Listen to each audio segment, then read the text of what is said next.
Keep Right with Ralph K. Ginorio.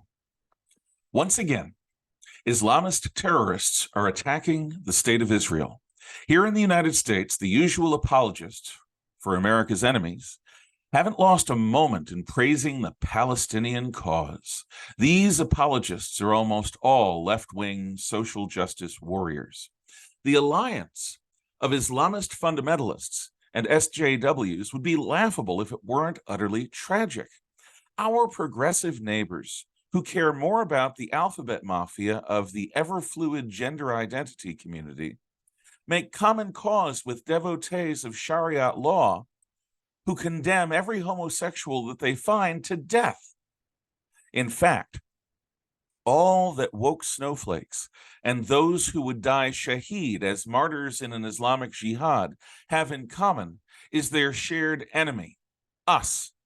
In order for either cult's millenarian utopia to be born, our Judeo-Christian Western civilization must die. So, the squad of American communist women in Congress agitates for shifting American support from Israel to the Palestinian Arabs. The same ahistoric emotionalism used as agitprop for the stoking of endless grievances through divisive identity politics is now being used to paint the poor Arabs as victims of Jewish white settler colonialism. What a pity for them that there was absolutely no distinctly Palestinian Arab cultural identity before the Balfour Declaration of 1917, which made it British policy to establish a Jewish homeland in the Holy Land. Before this, those Arabs who lived in the region called Palestine were culturally indistinguishable from other Syrian Arabs.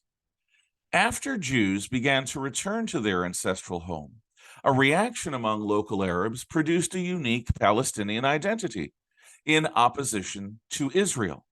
Since the mass exodus of Palestinians that they chose to undergo during the Arab-Israeli War of 1948-50, other Arabs and Muslims have persistently refused to allow refugee Palestinian Arabs out of squalid refugee camps into their wider societies.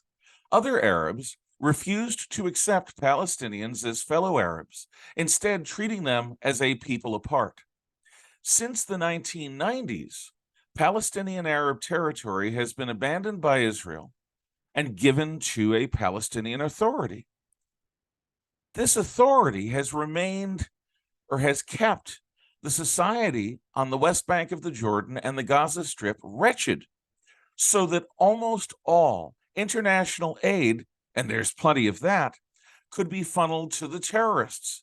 The decades-long terrorist regime of Mahmoud Abbas has sacrificed civil life in the Palestinian Authority in hopes that enmity without end will outlast Israel as if it were some latter-day Crusader kingdom. To the extent that there is a Palestinian identity today, it chiefly is a negative construct, more anti-Israel than pro-Palestinian Arab.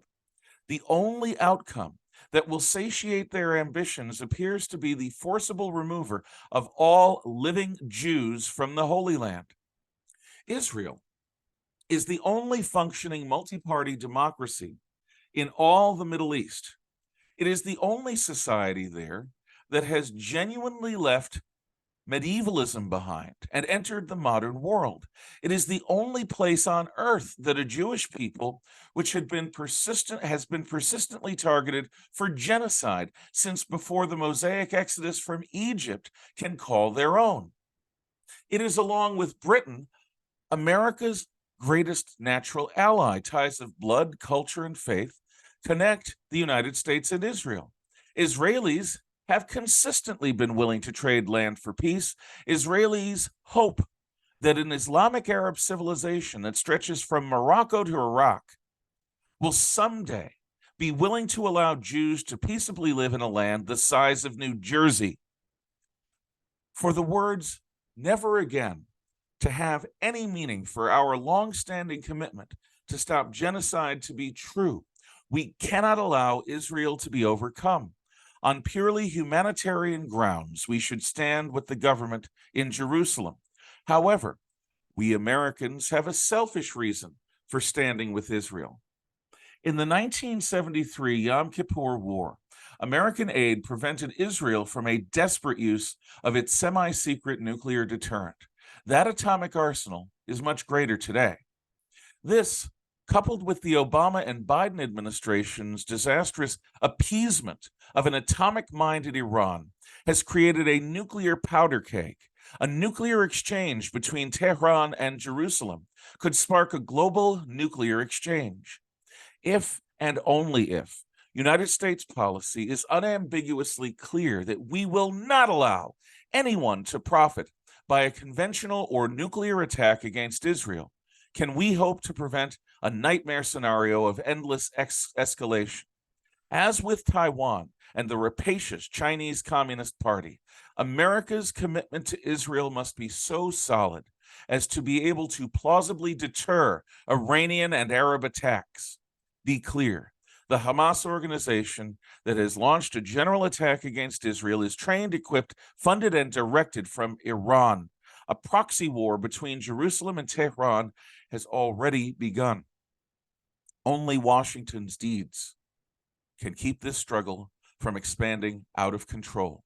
We must stand with Israel for many reasons. Chiefly, we must do so because preventing Armageddon is its own reward.